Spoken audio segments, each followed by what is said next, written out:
Hello friends, यदि आप किसी भी कॉम्पिटिशन एग्जाम्स की प्रिपरेशन कर रहे हैं और यदि उसमें कंप्यूटर का पोर्शंस आता है तो कुछ बेसिक क्वेश्चंस हैं जो लगातार ही पूछे जाते हैं। इसके साथ ही जैसे जैसे एग्जाम्स का साथ साथ एग्जाम्स का जो क्वेश्चंस का ट्रेंड है वो भी चेंज हो रहा है एग्जाम्स के अकॉर्डिंग। तो सबसे पहले यदि कुछ कंप्यूटर के बेसिक क्वेश्चंस आप जानना चाहते हैं तो ये वीडियो आपके लिए बहुत ही ज़्यादा हेल्पफुल होने वाला है, क्योंकि इस वीडियो में मैं आपको सबसे बेसिक से बताने वाली हूँ, जिससे एक या दो क्वेश्चन तो श्योरली आपके किसी भी एग्जाम्स में जरूर आ जाएंगे। तो फ्रेंड्स, आप सभी से एक रिक्वेस्ट है कि यदि चैनल पर पहली बार आए तो चैनल को सब्सक्राइब कर लीजिए, साथ ही बेल आइकन को प्रेस करके ऑल नोटिफिकेशन को ऑन कर दीजिए ताकि आने वाले वीडियो के नोटिफिकेशन आपके पास पहुंच सके। और वीडियो अच्छा लगे तो लाइक जरूर कीजिए। आने वाले वीडियो में आपको इसका थोड़ा सा और हाई लेवल देखने को मिलेगा कंप्यूटर के क्वेश्चंस का, जो कि आपको सारे कॉम्पिटिशन एग्जाम्स में बहुत ज़्यादा हेल्प करेगा। जनरली अभी की जो एग्जाम्स का जो ट्रेंड है क्वेश्चंस के पूछने का, कुछ बेसिक क्वेश्चन के साथ साथ उसमें प्रैक्टिकल नॉलेज के ज़्यादा क्वेश्चंस पूछे जाने लगे हैं। तो यदि आपके पास में लैपटॉप या पीसी अवेलेबल है तो आप उन पर जैसे एक्सेल हुआ, पावर पॉइंट हुआ, वर्ड्स हुआ, इनके प्रोग्राम्स को आप खुद चलाकर उस कंप्यूटर में देख लीजिए, यानी प्रैक्टिकली देख लीजिए कि इंसर्ट में क्या क्या ऑप्शन है, उससे क्या किया जाता है। क्योंकि रटने से बेस्ट है कि यदि आप उसको खुद प्ले करके देखेंगे, समझेंगे, तो आपको बहुत अच्छे से समझ में आ जाएगा। यानी एक एक ऑप्शन को यदि आप किसी बुक में डायरेक्टली पढ़ेंगे, रटेंगे, तो आपके माइंड से निकल जाएगा। बट यदि आप उसी चीज़ को कंप्यूटर में देखेंगे कि जैसे होम में क्या ऑप्शन है, इंसर्ट में क्या ऑप्शन है और उसको कैसे यूज़ किया जाता है, तो आपको एग्जाम में भी बिल्कुल उस पॉइंट पर याद रहेगा कि हाँ, हमने ये किया था और इसका ये फंक्शन है। तो यदि आपके पास में नहीं है तो मैं आने वाले वीडियो में आपको कंप्यूटर और लैपटॉप इनकी स्क्रीन शेयर करके इस ऑप्शंस को बता दूंगी, जिससे जिनके पास में लैपटॉप या पीसी अवेलेबल नहीं है उनको भी ये हेल्प हो जाए। तो पहले हम कुछ बेसिक क्वेश्चन हैं ये ज़रूर देख लेते हैं। तो आइए फर्स्ट क्वेश्चन की तरफ मूव करते हैं। सबसे कंप्यूटर का क्या नाम था? मार्क फर्स्ट नाम था इसका। नेक्स्ट क्वेश्चन है सर्वप्रथम आधुनिक कंप्यूटर की खोज कब हुई थी? तो सर्वप्रथम आधुनिक यानी जो मॉडर्न कंप्यूटर है उनकी खोज हुई थी, ये ध्यान रखिए, बहुत सारे कंपटीशन एग्जाम में पूछा जा चुका है क्वेश्चन, 1946 में हुई थी। सर्वप्रथम पंच कार्ड का प्रयोग किसने किया था? Howard Aiken, John Mauchly, Joseph Marie या ब्लैच पास्कल? तो सबसे पहले पंच कार्ड का जो यूज़ था वो जोसेफ मेरी के द्वारा किया गया था। निम्न में से कौन सा वर्ड प्रोसेसर सबसे पहले आया था? सबसे पहले कौन सा वर्ड प्रोसेसर आया था? Word star, word perfect, lotus notes या एमएस वर्ड? तो सबसे पहले कौन सा प्रोसेसर आया था? Word star. कौन सा आया था? Word star. सबसे पहले स्टोर्ड प्रोग्राम कंप्यूटर था एडसेक, एनिक, अपरेट या इवेट? कौन सा था सबसे पहला? तो एडसेक। ध्यान रखिए, सबसे पहला जो स्टोर्ड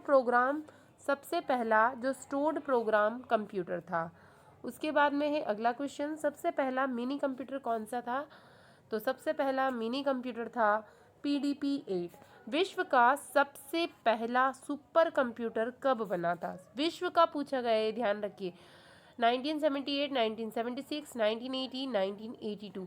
तो विश्व का सबसे पहला जो सुपर कंप्यूटर है, ऑप्शन ध्यान रखिए, कभी कभी मिनी कंप्यूटर भी पूछा जाता है, तो 1976 में बना था। मैकेनिकल कैलकुलेटर का निर्माण किया था। मैकेनिकल कैलकुलेटर की बात की जा रही है। Joseph Marie Jacquard, John Mauchly, Blaise Pascal, Howard Aiken? किसने किया था? तो सबसे पहले ब्लेज पास्कल के द्वारा मैकेनिकल कैलकुलेटर का यहाँ पर निर्माण किया गया था। इसकी कट गया है थोड़ा सा, निर्माण किया गया था। नेक्स्ट क्वेश्चन है, प्रथम गणना यंत्र है कैलकुलेटिंग डिवाइस सबसे पहले कौन सी थी? घड़ी, एबेकस, डिफरेंस इंजन या कैलकुलेटर? तो सभी को मालूम ही होगा, ये तो बहुत सिंपल सा क्वेश्चन है। इसका आंसर एबेकस हो जाएगा। भारत में प्रथम डिजिटल कंप्यूटर का आगमन कब हुआ था? 1947, 1950, 1955, 1960 में? तो सबसे पहले ध्यान रखिए, 1955 में फर्स्ट डिजिटल कंप्यूटर इंडिया में आया था। भारत में प्रथम व्यावसायिक कंप्यूटर कहाँ पर स्थापित हुआ था? मुंबई, दिल्ली, केरल या फिर गोवा? तो सबसे पहले जो बिजनेस कंप्यूटर था यानी प्रथम व्यावसायिक कंप्यूटर, वो मुंबई में स्थापित हुआ था। अगला क्वेश्चन है, विश्व के प्रथम कंप्यूटर निर्माता का क्या नाम है? इसका क्वेश्चन हो जाएगा, विश्व के जो फर्स्ट कंप्यूटर का जिन्होंने फॉर्मेशन किया था, विश्व के प्रथम कंप्यूटर के निर्माता का नाम ध्यान रखिए आप, क्या है? सिमूर क्रे। विश्व के प्रथम कंप्यूटर निर्माता है सिमूर क्रे। भारत का प्रथम कंप्यूटरीकृत डाकघर कहाँ पर है? नई दिल्ली, मुंबई, कोलकाता या चेन्नई? कहाँ पर है? तो ध्यान रखिए नई दिल्ली में। भारत में निर्मित प्रथम कंप्यूटर कौन सा है जिसका फॉर्मेशन इंडिया में ही हुआ? परम, तेजस, सिद्धार्थ या सुदर्शन? तो कौन सा है वो कंप्यूटर? सिद्धार्थ। ये ध्यान रखिए, नाम आपको याद रखना है, सिद्धार्थ, जो कि इसका फॉर्मेशन इंडिया में ही हुआ है। मल्टी प्रोग्रामिंग का प्रयोग किस पीढ़ी के कंप्यूटर से शुरू हुआ था? मल्टी प्रोग्राम यानी first generation, second generation, third या फोर्थ? प्रथम पीढ़ी, द्वितीय पीढ़ी, तृतीय पीढ़ी या चतुर्थ पीढ़ी किससे स्टार्ट हुआ था? तो जो थर्ड जनरेशन है उसमें मल्टी प्रोग्रामिंग स्टार्ट हुई थी, थर्ड जनरेशन के अंदर। पंचम पीढ़ी के कंप्यूटरों की प्रमुख विशेषता निम्न में से कौन सी है? यानी जो फिफ्थ जनरेशन के कंप्यूटर थे उनकी यहाँ पर स्पेशलिटी या इंपॉर्टेंस आपको बतानी है कि क्या होगी। बहुआयामी उपयोग, घर घर उपयोग, बहुत कम कीमत, कृत्रिम वृद्धि। तो इसका सही आंसर हो जाएगा घर घर उपयोग। यानी कि आपने देखा होगा इसका उपयोग क्या है, हर घर में अब लगभग किया जाने लगा है, तो ये इसकी सबसे ज्यादा स्पेशलिटी हो जाती है। माइक्रो प्रोसेसर वाले कंप्यूटर किस पीढ़ी के अंतर्गत आते हैं? प्रथम, द्वितीय, तृतीय या चतुर्थ? तो चतुर्थ पीढ़ी के अंदर आते हैं माइक्रो प्रोसेसर वाले कंप्यूटर। माइक्रो प्रोसेसर किस में आते हैं? फोर्थ जनरेशन में। मिनी कंप्यूटरों का प्रयोग किस पीढ़ी में हुआ? सेकेंड, फर्स्ट, थर्ड या फोर्थ? मिनी कंप्यूटर की बात की जा रही तो आपको ये भी ध्यान रखना है कि किस जनरेशन में क्या स्टार्ट हुआ है और किस टाइप के कंप्यूटर किस जनरेशन में स्टार्ट हुए, इसके साथ साथ ये भी आपको ध्यान रखना पड़ेगा। तो जो मिनी कंप्यूटर थे वो थर्ड जनरेशन में स्टार्ट हुए थे। अर्धचालक स्मृति का आविष्कार किस पीढ़ी में स्टार्ट हुआ था? प्रथम, द्वितीय, तृतीय, चतुर्थ? यानी जो सेमीकंडक्टर होते हैं, सेमीकंडक्टर मेमोरी का जो यहाँ पर इन्वेंशन हुआ था वो किस जनरेशन में स्टार्ट हुआ था? यहाँ पर ये बात की जा रही है फर्स्ट, सेकंड, थर्ड या फिर फोर्थ के अंदर किस में स्टार्ट हुआ था? तो जो फोर्थ जनरेशन है उसमें सेमीकंडक्टर मेमोरी का यूज करना स्टार्ट हुआ था। किप्स योजना किस पीढ़ी के कंप्यूटर से संबंधित है? तो यहाँ पर योजनाएं भी रिलेटेड है कौन सी जनरेशन के साथ में, ये भी आपको ध्यान रखना पड़ेगा। तो ये ध्यान रखिए जो किप्स योजना है वो है फिफ्थ जनरेशन से बिलोंग करती है। कौन सी जनरेशन से? फिफ्थ जनरेशन से। बेसिक कंप्यूटर भाषा किस पीढ़ी में आई? बेसिक कंप्यूटर लैंग्वेज कौन सी जनरेशन में ओरिजिन हुई है, कौन सी जनरेशन में स्टार्ट हुई? तो इसका आंसर जो है वो हो जाएगा फोर्थ जनरेशन। फोर्थ जनरेशन में काफी सारे नए नए काम होना स्टार्ट हो गए थे। प्रथम पीढ़ी के कंप्यूटरों में मुख्य इलेक्ट्रॉनिक घटक क्या है? ट्रांजिस्टर, वृहत एकीकृत सर्किट, बॉल जिसे निर्वात ट्यूब या वैक्यूम ट्यूब भी कहा जाता है, और इंटीग्रेटेड सर्किट। क्या है इसका आंसर? तो जो वॉल है यहाँ पर बॉल हो गया, ये आएगा वॉल या वैक्यूम ट्यूब। ये फर्स्ट जनरेशन के कंप्यूटर में जो मेन इलेक्ट्रॉनिक कंपोनेंट थे वो थे। नेक्स्ट क्वेश्चन है प्रिंटर रिजोल्यूशन किस में आंकी जाती है? प्रिंटर रिजोल्यूशन किस में काउंट की जाती है या फिर किस में आंकी जाती है? बिट्स पर इंच, डॉट्स पर इंच, डॉट्स पर सेंटीमीटर या कोई नहीं? तो डॉट्स पर इंच में इसको कैलकुलेट किया जाता है। चार्ल्स बेबेज ने डिफरेंस इंजन का जो विकसित तैयार किया था वह था ranking machine, analytical engine, loom, Pascaline. क्या था? तो एनालिटिकल इंजन था जिसका विकसित रूप चार्ल्स बेबेज ने तैयार किया था। मेनफ्रेम कंप्यूटर के लिए मल्टिक्स ऑपरेटिंग सिस्टम कहाँ बनाया गया? मेनफ्रेम कंप्यूटर के लिए मल्टिक्स ऑपरेटिंग सिस्टम कहाँ बनाया गया? इन्फोसिस में, माइक्रोसॉफ्ट में, जर्मन लैबशाला में या वेल प्रयोगशाला में? किस लेबोरेटरी में इसको बनाया गया था? तो जो बेल लेबोरेटरी है उसमें जो मेनफ्रेम कंप्यूटर के लिए मल्टिक्स ऑपरेटिंग सिस्टम का फॉर्मेशन किया गया था। व्यक्तिगत तौर पर किस कंप्यूटर का प्रयोग किया जाता है? जनरली यहाँ पर ये क्वेश्चन पूछा गया कि आप पर्सनली किस टाइप के कंप्यूटर का यूज करते हैं, जो आप यूज कर रहे हैं वो किस टाइप का कंप्यूटर है? तो ध्यान रखिए वो एक माइक्रो कंप्यूटर है जिसका आप पर्सनली यूज करते हैं। कंप्यूटर के ब्रेन को क्या कहा जाता है? बहुत सिंपल सा क्वेश्चन है, बहुत कॉमन क्वेश्चन है। तो इसे कहा जाता है सीपीयू। इसका फुल फॉर्म क्या होता है मुझे कमेंट सेक्शन में कमेंट करके जरूर बताइए। कंप्यूटर का मुख्य पटल क्या कहलाता है? इसका जो बेसिक कंपोनेंट है उसे क्या कहा जाता है कंप्यूटर के? तो इसे कहा जाता है जो मुख्य पटल है इसका कीबोर्ड। क्या कहा जाता है इसे? कीबोर्ड कहा जाता है। और इसी के थ्रू आप इसे क्या देते हो? इनपुट कंप्यूटर को ट्रांसफर करते हो। भारत में विकसित परम सुपर कंप्यूटर विकास किस संस्था ने किया? CDAC, IIT Kanpur, BARC, IIT Delhi. किसने किया था? तो ये किया था सीडेक के द्वारा। कभी कभी क्वेश्चन इसका अपोजिट भी आ जाता है कि सीडेक के द्वारा किस कंप्यूटर को विकसित किया गया। ध्यान रखिए आप सुपर कंप्यूटर को। कंप्यूटर का पिता किसे कहा जाता है? Father of computer. बहुत सिंपल सा क्वेश्चन है, बहुत बेसिक क्वेश्चन है। चार्ल्स बेबेज को फादर ऑफ कंप्यूटर कहा जाता है। भारतीय सुपर कंप्यूटर परम 10,000 का विक किस वर्ष किया गया? 1980, 1990, 1998 या 1999? तो ये किया गया था 1998 को। नेक्स्ट क्वेश्चन है, दो प्रकार के आउटपुट डिवाइस कौन से हैं? मॉनिटर, प्रिंटर, यानी आपको दोनों ही आउटपुट बताना है यहाँ पर। स्टोरेज डिस्क, विंडोज 200 या विंडोज NT, कीबोर्ड और माउस। तो क्या हो जाएगा इसका आंसर? मॉनिटर और प्रिंटर। यानी मॉनिटर पे भी जो कंप्यूटर है जिसके अंदर जितने भी इनपुट आपने दिए थे वो उसकी आउटपुट शो कर रहा है मॉनिटर पर, और प्रिंटर भी आपको दे रहा है आउटपुट। सुपर कंप्यूटर के फ्लॉपी की कितनी कैपेसिटी होती है? 400, 600, 500 या 700? सुपर कंप्यूटर की बात की जा रही है यहाँ पर, तो 500, यानी ऑप्शन नंबर सेकंड इसका सही आंसर हो जाएगा। क्रे क्या है? CRAY क्या है? एक सुपर कंप्यूटर है, माइक्रो कंप्यूटर है, मिनी कंप्यूटर है या फिर मेन फ्रेम कंप्यूटर है? तो क्रे एक प्रकार का सुपर कंप्यूटर है।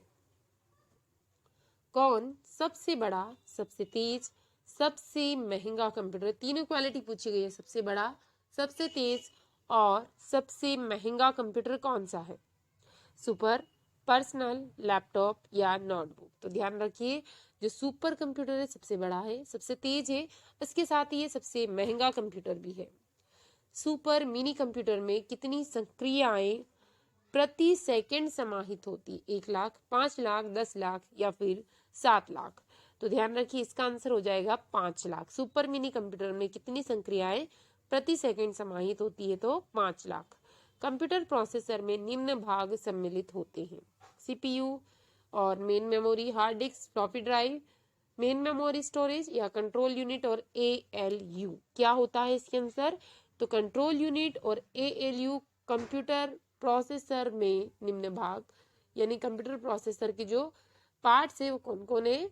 कंट्रोल यूनिट और ALU। विश्व कंप्यूटर साक्षरता दिवस कब मनाया जाता है? 5 जुलाई, 14 नवंबर, 2 दिसंबर या 4 नवंबर को? तो ये मनाया जाता है 2 दिसंबर को। आप ध्यान रखिए। एड्स दिवस कब मनाया जाता है? साथ ही एड्स दिवस के साथ साथ उस वीक को भी पूरा एड्स वीक के रूप में मनाया जाता है, और उसी वीक में आता है आपका विश्व कंप्यूटर साक्षरता दिवस। तो इस टाइप से यदि आप लिंक कर लेंगे इनको तो आपको ये ज़्यादा अच्छे से याद रहेगा। मुझे कमेंट सेक्शन में कमेंट करके जरूर बताइए कि विश्व एड्स दिवस किस दिन मनाया जाता है। किस क्षेत्र के साथ Y2K समस्या संबंधित थी? कंप्यूटर, नाभिकीय युद्ध, प्राकृतिक विनाश या सभी? तो इसका आंसर हो जाएगा कंप्यूटर, क्योंकि कंप्यूटर से रिलेटेड ही यहाँ पर क्वेश्चंस पूछे जा रहे हैं। ऑब्जेक्ट की प्रॉपर्टीज में एक्सेस करने के लिए यूज की जाने वाली माउस टेक्निक कौन सी है? Dropping, right clicking, dragging, shift clicking? तो आंसर हो जाएगा राइट क्लिकिंग। देखिए इस टाइप के क्वेश्चन, जैसे कि आपके मेरे पास कमेंट आई थी कि अभी जो पेपर हुए थे ग्रुप 2 सब ग्रुप 4 की, उसमें किस टाइप के क्वेश्चंस पूछे गए, तो ध्यान रखिए कुछ इस टाइप के क्वेश्चंस लगातार पूछे गए कि जैसे कि किसी चीज का फंक्शन पूछ लिया है और कौन सा ऑप्शन किस में अवेलेबल है, ये ज्यादातर पूछे गए थे। ऑब्जेक्ट की प्रॉपर्टीज में एक्सेस करने के लिए यूज की जाने वाली माउस टेक्निक कौन सी है? तो राइट क्लिकिंग है। तो ये सारे प्रैक्टिकल नॉलेज वाले क्वेश्चंस ज्यादा पूछे गए थे। निम्नलिखित में से कौन सा आउटपुट इनपुट डिवाइस दोनों ही है? मॉडेम, स्पीकर, मॉनिटर या प्रिंटर? आउटपुट के साथ साथ इनपुट भी है, तो कौन है वो? मॉडेम। कौन सा है? मॉडेम। CD को कॉम्पैक्ट डिस्क के अलावा अन्य किस नाम से जाना जाता है? Optical disc, project disc, object disc या कोई नहीं? तो इसे जाना जाता है CD को कॉम्पैक्ट डिस्क के अलावा ऑप्टिकल डिस्क के नाम से भी जाना जाता है। CPU का प्रमुख कार्य क्या है? प्रोग्राम अनुदेशों पर अमल करना, डाटा को प्रभावी प्रयोग हेतु सुरक्षित करना, डाटा और जानकारी प्रोसेस करना या एक और 3 दोनों? तो इसका आंसर है दोनों, यानी प्रोग्राम अनुदेशों पर अमल करना और डाटा और जानकारी को प्रोसेस करना। जब कंप्यूटर इनपुट आउटपुट की बात होती है तब इनपुट का क्या मीनिंग होता है? कोई भी डाटा प्रोसेसिंग जो नए डाटा इनपुट से कंप्यूटर होता है, डाटा या जानकारी पुनः प्राप्त करना जिसे कंप्यूटर इनपुट किया गया है, डाटा या जानकारी जिसे कंप्यूटर में एंटर किया गया है, या सभी। तो इसका आंसर हो जाएगा कोई भी डाटा प्रोसेसिंग जो नए डाटा इनपुट से कंप्यूटर में होता है, इसका आंसर हो जाएगा। सभी तार्किक एवं गणितीय परिकलन जो कंप्यूटर द्वारा किए गए हों कंप्यूटर में होते हैं। प्रणाली बोर्ड, केंद्रीय नियंत्रक यूनिट, सेंट्रल प्रोसेसिंग यूनिट या मेमोरी। तो इसका आंसर हो जाएगा central processing unit. Arithmetic operation, इसमें यह जानने के लिए एक डाटा आइटम का दूसरे डाटा आइटम से मिलान किया जाता है कि पहला आइटम दूसरी आइटम से बड़ी, बराबर या कम है। डाटा आइटमों को आरोही या अवरोही क्रम में मानक निर्धारित क्राइटेरिया के अनुसार शॉर्ट करते हैं। AND और नॉट जैसे ऑपरेटरों के साथ कंडीशनिंग का प्रयोग करते हैं। इसमें जमा, घटाना, गुणा और भाग होता है। तो ध्यान रखिए, जो अर्थमेटिक ऑपरेशन होता है जैसे कि नाम से ही इंडिकेट हो रहा है कि फॉर्मूला बेस्ड है, यानी जमा, घटाना, गुणा और भाग इसमें यूज्ड होता है। निम्नलिखित में से कौन सी कंपनी कंप्यूटर उद्योग संबंध नहीं है? IBM, इंटेल, मोटोरोला या डिजिटल। कौन सी कंपनी कंप्यूटर की इससे रिलेटेड नहीं है? तो मोटोरोला मोबाइल से रिलेटेड है, कंप्यूटर से रिलेटेड नहीं है। निम्नलिखित में से कौन सा स्टोरेज डिवाइस उदाहरण में नहीं है? CD, DVD, रैम या हार्ड डिस्क। कौन नहीं है? स्टोरेज डिवाइस इनमें से कौन सी नहीं है? तो यहाँ पर जो रैम है वो एक स्टोरेज डिवाइस नहीं है। रैम वोलेटाइल मेमोरी है। क्यों है रैम वोलेटाइल मेमोरी? इसे रीड और राइट दोनों के लिए यूज किया जा सकता है। इसमें किसी भी लोकेशन को सीधे एक्सेस किया जा सकता है। इसे सतत पावर सप्लाई की जरूरत नहीं होती। डाटा रिटर्न करने के लिए इसे सतत पावर सप्लाई की जरूरत होती है। तो जो रैम है एक वोलेटाइल मेमोरी है क्योंकि डाटा रिटर्न करने के लिए इसे कंटिन्यूअसली पावर सप्लाई की जरूरत पड़ती है। यदि पावर सप्लाई बंद हो जाएगी तो ये डाटा रिटर्न करना भी रोक देगा। जैसे आप पावर सप्लाई करना बंद करोगे, ये डाटा रिटर्न करना आपका एकदम बंद कर देगा। DRAM का क्या लाभ है? यह SRAM से सस्ता है या SRAM से अधिक स्टोर कर सकता है या SRAM से तेज है। SRAM की तुलना में इसमें डाटा अधिक आसानी से इरेज किया जा सकता है। तो ध्यान रखिए, एक SRAM से सस्ता है, इसीलिए इसमें प्रॉफिट है। जो डिवाइस इंफॉर्मेशन स्टोर करती है और कंप्यूटर कार्य करने के लिए जिनका प्रयोग किया जाता है उन्हें क्या कहा जाता है? Input device, output device, software device या स्टोरेज डिवाइस। तो उन्हें कहा जाता है स्टोरेज डिवाइस। गणना और तुलना के लिए कंप्यूटर के किस भाग का प्रयोग किया जाता है? ALU कंट्रोल यूनिट, मॉडेम यानी कैलकुलेशन और कंपैरिजन करने के लिए generally ALU arithmetic logic unit का यूज किया जाता है। CPU के ALU में क्या होता है? RAM space, register, byte space, ALU space क्या प्रेजेंट होता है? तो इसमें होता है रजिस्टर। क्या होता है? CPU के ALU में रजिस्टर होता है। कंप्यूटर निम्न में से कौन सा कार्य नहीं कर सकता? इंप्यूटिंग, अंडरस्टैंडिंग, कंट्रोलिंग या आउटपुटिंग। यानी कौन सा काम कंप्यूटर नहीं कर सकता? तो कंप्यूटर जनरली अंडरस्टैंडिंग नहीं कर सकता, यानी खुद से वो नहीं समझ सकता। हमें उसे इनपुट देना होगा, उसी के बेसिस पर वो अपना काम करेगा। निम्नलिखित में से कौन मस्तिष्क की कार्य प्रणाली की नकल करने वाला सबसे छोटा, सबसे तीव्र गति वाला कंप्यूटर होगा? सुपर कंप्यूटर, क्वांटम कंप्यूटर, परम 10,000 या IBM चिप्स। क्या होगा इसमें से सही आंसर? तो क्वांटम कंप्यूटर सबसे छोटा और सबसे तेज गति वाला कंप्यूटर होगा। विश्व की सबसे बड़ी कंप्यूटर निर्माता कंपनी कौन सी है? IBM, कॉम्पेक, HP या HCL। तो IBM विश्व की सबसे बड़ी कंप्यूटर निर्माता कंपनी है। तो फ्रेंड्स, आज के इस वीडियो में इतना ही। वीडियो अच्छा लगा हो तो लाइक जरूर कीजिए। इस चैनल पर आपको इस टाइप की सीरीज लगातार प्रोवाइड की जाएगी। Thank you so much for watching this video.